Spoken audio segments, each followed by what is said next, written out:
Everyone, here in Hanover for the IAA Transportation Trade Show, which happens every few years. It's the big one that brings all the truck manufacturers, light commercial vehicle manufacturers and more together.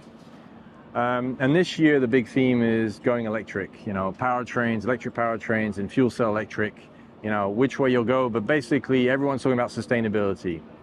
But there's one thing they're not talking about when it comes to refrigerated trucks, is actually to go fully, zero emission, you also have to look at the refrigerant inside.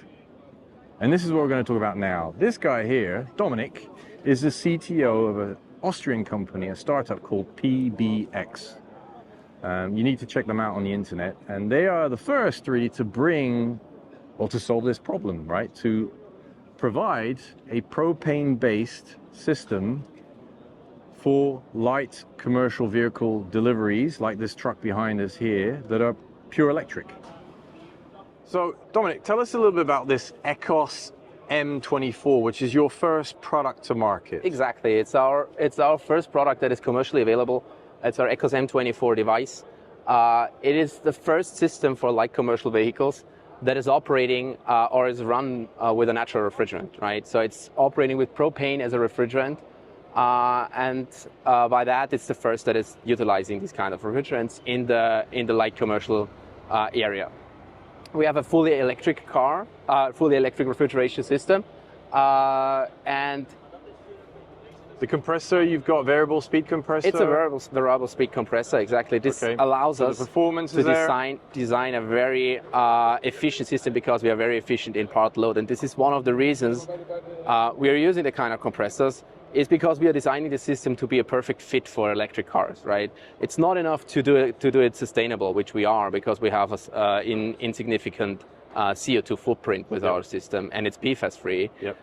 It's also a matter of being lightweight. We are the lightest system on the market in that performance class. We are 50% lighter than the next heavier system in class. So when you say 50%, that's like 20, 30, 40 kilos saving? Our system weighs 39 kilograms, and the next competitor weighs between 80 and 90 kilograms. So that's a big weight saving. So that helps on the autonomy. Exactly. That helps in the big total weight of these cars.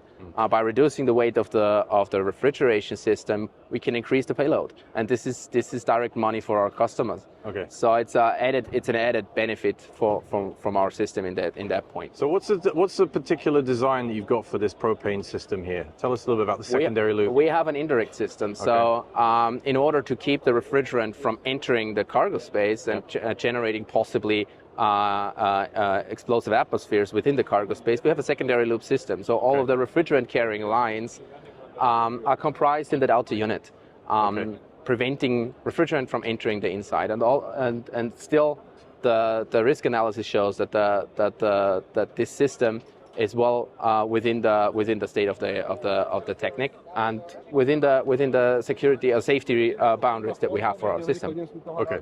All right. So you've got this model here. This is a battery electric commercial vehicle, right? This is a battery electric car. It's a Fiat Scudo.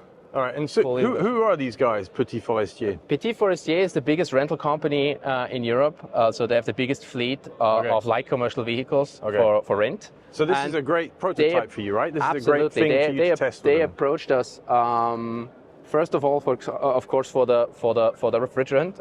They are very keen on ESG goals. But also for the lightweight, right? They are always looking for innovative systems, and that's why they wanted to build up that car and to test in their fleet, and they're most likely become one of our first bigger customers in that area. All right, I hope so. Now, show us a little bit the inside. Sure. So here it's really a very traditional refrigerated van. You have an inner unit that you see. So that's the inner unit. That's the back of the unit, right? That's the inner unit, right? Okay. Very straightforward. It's very straightforward. And then there's no sensor. There's no need for a sensor, right? There's no refrigerant leak. There is no need for a refrigerant sensor, because we don't have refrigerant carrying lines in the inside. It's prevented from entering this the cargo space by using the secondary loop system. And this makes installation very easy, right? This is also something that we try to achieve in the design of these systems.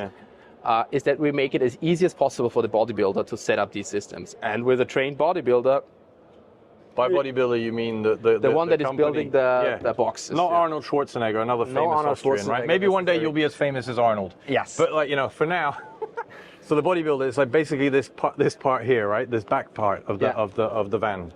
Okay. So tell us a little about the next generation. There will be a next generation. So we're currently in the final steps of verification for our new system, which is the Ecos L, currently called LHV. This is a reversible heat pump, right? It's a reversible heat pump. With the difference from this system is for 24 volt DC, so it's powered by the low voltage board net of the car. It will be powered by the traction battery directly. So it's a 400 volt system, and there will be a 800 volt derivative of it. So it will be capable of directly being plugged into the traction battery of battery electric cars.